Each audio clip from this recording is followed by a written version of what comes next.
Muitos vivem sem saber quem realmente são. Carregam um corpo cansado, uma alma ferida e um espírito adormecido. Sentem que algo está faltando, mas não sabem o quê. Você já se perguntou por que sente tanto mesmo quando parece ter tudo? A resposta está em um segredo que poucos compreendem.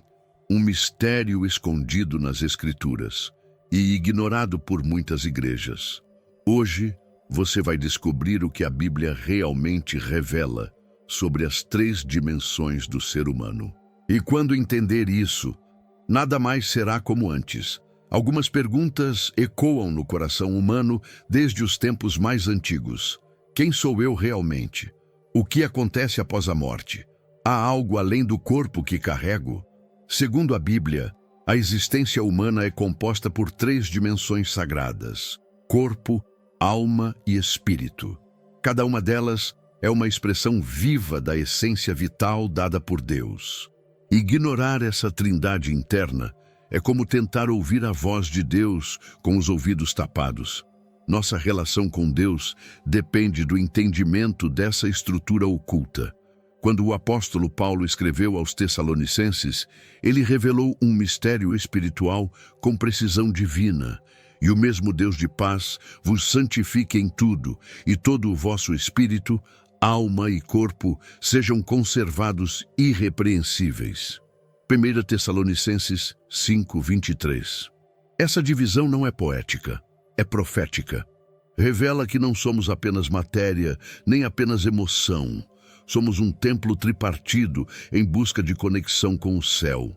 Cada escolha que fazemos impacta uma ou mais dessas partes, e com isso influencia nosso destino eterno. O corpo é o instrumento visível, o que sofre, o que sente dor, o que envelhece. É o veículo temporário que Deus nos dá para interagir com a vida terrena. Mas por trás do rosto que o espelho reflete, há a alma. Esse campo onde dançam as emoções, onde nascem os desejos e onde as decisões se tornam eternas. Já o Espírito, o Espírito é o suspiro de Deus dentro de nós. Ele é a antena que nos conecta ao trono. É o lugar da transcendência, da voz que sussurra direções no meio da madrugada. Muitos vivem focados apenas no corpo, alimentando, tratando, vestindo, sem perceber que há algo mais faminto dentro deles. É como tentar saciar sede com areia. A alma, quando não é cuidada, adoece. As emoções mal resolvidas se tornam prisões invisíveis. O espírito, quando desconectado de Deus, torna-se como uma lâmpada sem eletricidade. A vida perde brilho, perde sentido. E o ser humano, mesmo rodeado de tudo, sente-se vazio por dentro. Gênesis 2:7 diz que formou o Senhor Deus, o homem do pó da terra, e soprou em suas narinas o fôlego de vida, e o homem tornou-se alma vivente. Eis a ordem divina, pobre sopro do ser com alma. O corpo vem da terra, mas o espírito vem do céu, e a alma é o campo de batalha entre essas duas forças. Nossas decisões, boas ou más, nascem da alma e definem qual direção tomaremos, se para o paraíso, se para o castigo eterno. Essa é a tensão da natureza humana, esse é o poder do livre-arbítrio. Talvez você já tenha sentido essa divisão dentro de si, um corpo cansado, uma alma ferida, um espírito em silêncio. Talvez você esteja buscando respostas, tentando entender por que sente tanto, por que sonha com o que não pode ver, por que teme a morte, mesmo acreditando na vida eterna. Se isso ecoa em você, é porque está pronto para compreender que cada dimensão do seu ser tem um propósito e sua integridade é o começo da salvação. Mas para entender esse propósito, é preciso começar pelo que é visível e depois mergulhar no invisível. Você já se sentiu perdido, desconectado de quem realmente é e sem saber qual o plano de Deus para a sua vida? A verdade é que você não está aqui por acaso. Deus tem um propósito para você e eu quero te ajudar a descobri-lo. Por isso, criei 3 e-books que vão transformar sua jornada com Deus. Clique no link no comentário fixado e comece sua transformação agora. Quando Paulo escreveu sua carta aos Tessalonicenses, ele não apenas desejou bênçãos, ele fez uma oração profética. Disse: "E o mesmo Deus de paz vos santifique em tudo, e todo o vosso espírito, alma e corpo sejam conservados irrepreensíveis para a vinda de nosso Senhor Jesus Cristo." 1 Tessalonicenses 5:23. Cada palavra carrega peso eterno. Paulo não mencionou essas 3 partes ao acaso. Ele estava revelando o mapa sagrado da existência humana. O corpo, a alma e o espírito não são apenas divisões poéticas, são dimensões reais e interdependentes. Essa passagem nos mostra que Deus deseja purificar e preservar cada uma delas. O corpo, para que seja templo santo, a alma, para que seja curada das feridas e paixões, e o espírito, para que seja uma chama acesa diante do trono. É como se Deus dissesse: "Quero você inteiro por completo, nada fragmentado, nada escondido." Imagine um instrumento musical.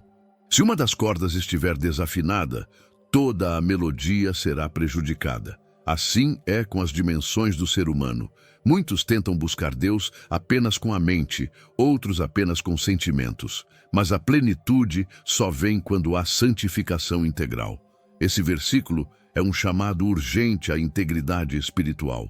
Não basta manter o corpo puro e a alma contaminada. Não adianta ter emoções santas e um espírito desconectado de Deus.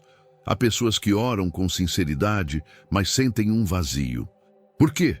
Porque talvez só estejam usando a alma, os sentimentos, e esqueceram de ativar o espírito, que é o canal direto com o Criador.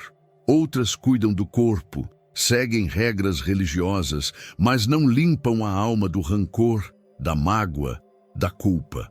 E há ainda quem tenha o espírito silenciado pelas dores não curadas do passado. O apóstolo Paulo está dizendo: santifiquem tudo, espírito, alma e corpo. Esse versículo também aponta para o destino eterno. Paulo liga diretamente essa santificação ao retorno de Cristo. Ou seja, como estivermos nessas 3 dimensões, determinará se seremos achados irrepreensíveis ou não. A vida terrena é o ensaio para a eternidade, e cada decisão que tomamos aqui ecoa na eternidade do nosso espírito. Não podemos tratar esse ensinamento como algo simbólico, é literal, é urgente. Talvez hoje você precise pedir a Deus: Senhor, santifica meu espírito, minha alma e meu corpo. Lava cada parte de mim. Talvez seu espírito precise despertar. Talvez sua alma precise ser consolada. Ou talvez seu corpo esteja doente por emoções não resolvidas. Não ignore esse versículo. Ele é um espelho para a sua existência. Mas antes de cuidar do invisível, será preciso encarar o que todos podem ver. O corpo, esse veículo sagrado que carrega seu destino. Gostou do conteúdo e ele fez diferença para você? Clique no Valeu Demais e apoie nosso trabalho. O corpo, esse invólucro de carne e osso que sentimos, vemos, tocamos. Mas será que ele é tudo o que somos? A Bíblia responde com clareza em Gênesis 3:19. Do pó és e ao pó tornarás. O corpo é como um tabernáculo provisório, uma tenda para a jornada nesta vida terrena. É nele que sentimos fome, dor, prazer, cansaço. Mas quando a morte chega, ele volta ao seu lugar de origem, a terra. E então, o que permanece? O corpo é um veículo, não o destino. Ele é a carruagem, não o rei. Muitos vivem como se o corpo fosse eterno, sacrificam a alma por prazer momentâneo, negligenciam o espírito para manter a aparência. Mas o tempo revela a verdade. O corpo envelhece, adoece, se curva, desfaz-se. E quando ele se cala, é o espírito quem fala. A Bíblia não despreza o corpo, ela o honra como templo, mas sempre nos lembra: ele é passageiro. Imagine um viajante num trem.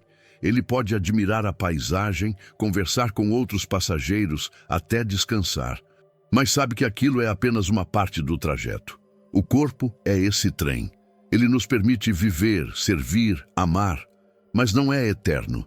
E o erro de muitos é confundir o meio com o fim. É investir tudo no que se vê, esquecendo que ao fim da linha, o que será cobrado não é a aparência, mas as escolhas da alma. Por isso, a Bíblia nos exorta a cuidar do corpo, mas com equilíbrio. Não por vaidade, mas como mordomos. Cada gesto, cada passo, cada batida do coração é um presente divino. Quando usamos o corpo para servir, orar, ajudar, consolar, ele cumpre seu propósito sagrado. Mas quando ele se torna um ídolo, uma prisão dos desejos, ele se volta contra nós. É aí que doenças surgem, dores inexplicáveis aparecem, sinais de um desalinhamento espiritual. Há pessoas que, mesmo com corpos frágeis, irradiam paz e força. Por quê? Porque seu espírito está forte. E há corpos saudáveis, sarados, cheios de vaidade, mas com almas doentes. A Bíblia nos ensina que o corpo morre, mas a alma segue, e o espírito retorna a Deus. Eclesiastes 12:7. Saber disso muda tudo. Muda como nos olhamos no espelho. Muda como tratamos os outros. Muda como enfrentamos a morte. Talvez hoje você esteja cansado, enfrentando uma doença, sentindo os limites do seu corpo. Mas lembre-se, ele é um vaso, não a fonte. E se o vaso está rachado, o oleiro pode restaurá-lo. Mas essa restauração começa de dentro para fora. Começa no sopro que nos habita. E é justamente sobre esse sopro, o Espírito, que precisamos refletir agora. Existe algo dentro de nós que não adoece com vírus, não envelhece com o tempo e não morre com o corpo. Esse algo é o Espírito. Eclesiastes 12:7 nos revela esse mistério. E o pó volte à terra como era, e o Espírito volte a Deus que o deu. O Espírito é o sopro divino que Deus infundiu no homem. Ele não é emoção, não é pensamento, é essência pura. É a ponte entre o céu e o coração humano. Se o corpo é o veículo e a alma o centro das emoções, o espírito é o condutor, aquele que sabe o caminho de volta para casa. Quando o espírito está vivo, a pessoa sente a presença de Deus mesmo em meio à dor. Quando ele está adormecido, nada sacia. Não é à toa que tantos, mesmo tendo tudo, se sentem perdidos. O espírito não se alimenta de comida ou elogios. Ele se nutre da presença de Deus, da oração, da palavra, do arrependimento. O Espírito é onde a voz de Deus sussurra verdades eternas. Mas muitos vivem com o rádio desligado, ocupados demais com a vida terrena, distraídos com os ruídos do mundo. E então vêm os vazios, os pesadelos, a angústia. Não é depressão nem solidão apenas, é o Espírito clamando por conexão. E se ele clama, é porque ainda há tempo, ainda há chance de reconectar-se com o Criador. Você já sentiu um impulso inexplicável para orar? Uma lágrima que cai sem razão? Um arrepio ao ouvir um versículo? Isso é o Espírito tentando falar. É a essência vital que Deus colocou em você dizendo: volta, ainda dá tempo. Quando negligenciamos o Espírito, o corpo pesa e a alma se confunde. Mas quando o Espírito se alinha com Deus, a vida muda, mesmo que nada fora mude, porque o Espírito enxerga o que os olhos não veem. O Espírito também é quem nos capacita a discernir, a distinguir entre o que é bom e o que é apenas bonito, entre o que vem de Deus e o que apenas se parece com Ele. Quando o Espírito está ativo, há temor, sabedoria, revelação. É por isso que a Bíblia diz: o espírito do homem é a lâmpada do Senhor. Provérbios 20:27. E como toda lâmpada, precisa de óleo, precisa estar acesa, precisa estar disposta. Talvez você sinta que seu espírito está apagado, distante, silenciado por anos de culpa ou dor. Mas se você ainda respira, ainda há fogo, ainda há um sopro. E se esse sopro tocar sua alma, então ela também pode despertar. E é dela que falaremos a seguir, da alma, o campo onde os sentimentos se tornam eternos. A alma não se vê em exames, mas se sente em cada suspiro. É o lugar onde habitam as memórias, os medos, os desejos. É o centro invisível que chora enquanto o rosto sorri, que grita enquanto a boca se cala. A Bíblia trata a alma com solenidade. É ela que decide se vamos para o paraíso ou para o castigo eterno. Em Gênesis 2:7, o homem se tornou alma vivente. Não um corpo com alma, mas uma alma com corpo. A alma é onde acontecem as maiores batalhas. O espírito deseja Deus, o corpo, os prazeres da terra. E a alma decide. Por isso, Jesus advertiu: que aproveita ao homem ganhar o mundo inteiro se perder a sua alma? Mateus 16:26. Quantos estão correndo atrás de sucesso, amor, aprovação, e no caminho estão sacrificando a própria alma? A alma ferida sangra em silêncio. Ela guarda os traumas, as palavras não ditas, as culpas não resolvidas. É na alma que moram as emoções, o amor, o medo, o ciúme, a esperança, e também é ali que as decisões ganham forma. A escolha de perdoar, de ceder, de crer. Toda ação nasce primeiro como decisão da alma. É por isso que o inimigo não tenta apenas o corpo, mas seduz a alma, porque sabe que se ela cair, o espírito se distancia de Deus. E a morte não é mais física, é eterna. Alguns vivem em tormento, não porque estão em pecado, mas porque não curaram a alma. Não resolveram as mágoas, não confessaram os segredos, não se libertaram das palavras que um dia os prenderam. A alma carregada distorce a percepção da realidade. Tudo parece ameaçador, tudo parece distante, mas quando a alma encontra descanso em Deus, até o corpo sente alívio e o espírito se alegra. O salmista dizia: por que estás abatida, ó minha alma, e por que te perturbas em mim? Espera em Deus. Salmo 42:5. Há cura para a alma ferida. Mas essa cura não vem dos aplausos, nem do sucesso, nem da distração. Ela vem do arrependimento, da confissão, da reconciliação com o Criador. Quando a alma volta ao seu propósito, ela se alinha com o espírito e o corpo começa a obedecer. Talvez hoje sua alma esteja inquieta. Talvez ela carregue decisões do passado que ainda gritam no presente. Mas há um caminho e há um destino. E esse destino não termina com a morte. Ele apenas começa, porque a alma, após o último suspiro, segue sua jornada. E o que ela escolheu aqui definirá onde ela habitará na eternidade. E é sobre isso que precisamos falar agora. Há uma cena que transcende o tempo e nos confronta com a verdade mais dura e mais libertadora. A alma não morre. Ela atravessa o véu da morte e segue. Para onde?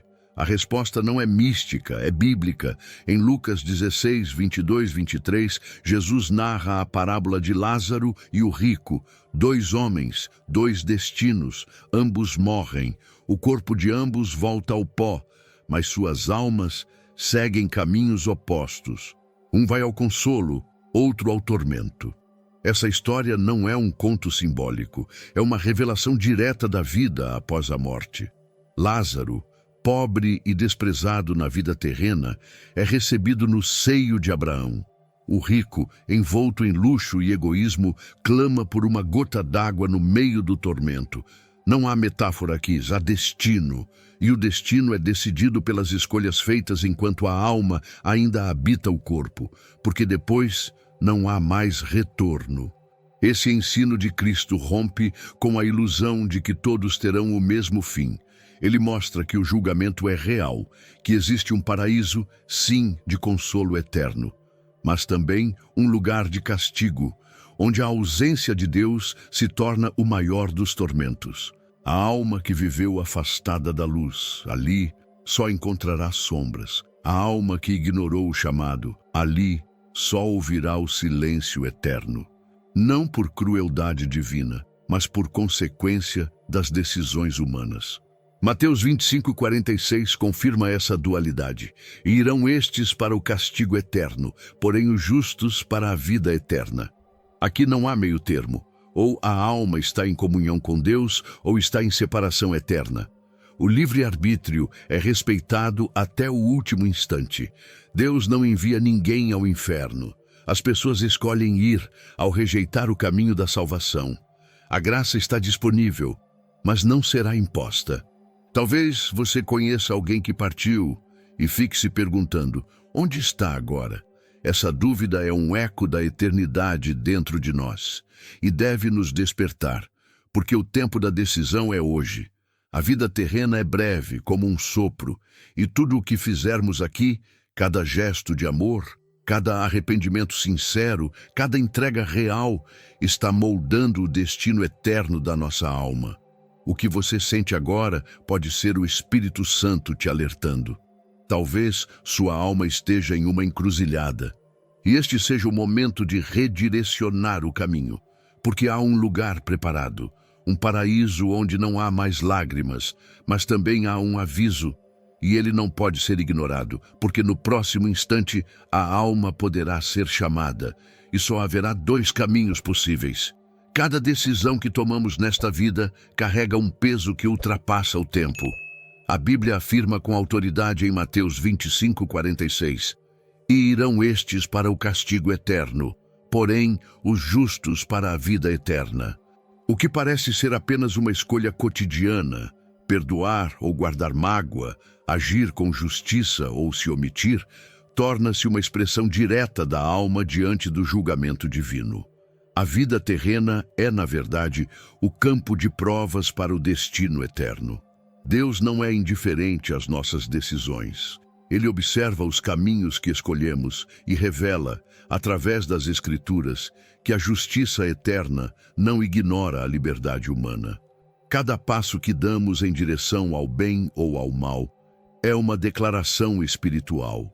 A alma que se compromete com a verdade, mesmo em meio às tentações e dores do mundo, é moldada para habitar a presença de Deus. Já a alma que se afasta endurece-se a cada escolha egoísta, caminhando para longe da luz. É por isso que o livre-arbítrio é um dom tão sagrado quanto perigoso. A liberdade de escolher é também a responsabilidade de arcar com as consequências. Jesus, ao contar a parábola das ovelhas e dos bodes, deixou claro que haverá separação entre os que agiram com misericórdia e os que ignoraram o clamor do próximo. Não serão julgados apenas pelas palavras ditas, mas pelos gestos escondidos, pelas intenções do coração, pelas decisões não tomadas. Muitos acreditam que serão salvos apenas por acreditar, mas a fé que não produz frutos é fé morta. Não basta apenas ouvir, é preciso responder. A salvação é um dom, mas a obediência é a resposta esperada. E essa obediência se expressa nas escolhas diárias, na maneira como tratamos os outros, como nos rendemos a Deus, como buscamos viver em santidade mesmo quando ninguém está olhando. É aqui que o Evangelho se torna mais do que mensagem, torna-se caminho. Um caminho que exige decisão, um caminho estreito, mas seguro. Não importa quão longa tenha sido a jornada de afastamento, o retorno é sempre possível enquanto há vida. E cada escolha de arrependimento, de entrega, de reconciliação, é celebrada nos céus como um novo começo. A misericórdia de Deus é real, mas não cancela a necessidade de decisão. Por isso, é urgente olhar para dentro e perguntar: o que estou escolhendo hoje? Porque o destino da alma não é selado pela sorte, nem pelos sentimentos passageiros. É selado pelas decisões conscientes diante da luz da verdade. A vida após a morte será o reflexo do que fizemos com a graça que nos foi oferecida. Escolher o bem, a verdade e a justiça é escolher a eternidade ao lado de Deus. E essa escolha só pode ser feita agora. Você não é apenas carne, você é alma e espírito, e cada escolha que faz está moldando o seu destino eterno. Se algo dentro de você despertou hoje, não ignore. Busque a palavra, busque a presença, busque a verdade. porque o tempo passa, mas a eternidade não. E se você quer continuar entendendo os mistérios que Deus revelou, inscreva-se agora no canal e ative as notificações. Há segredos que só são revelados aos que vigiam e oram. Se o corpo é apenas um veículo, o que acontece com ele depois da morte realmente importa. A Bíblia tem respostas que muitos evitam, mas você vai ouvir agora, sem filtros. Prepare-se para algo que pode confrontar tudo o que você acreditava sobre o fim do corpo.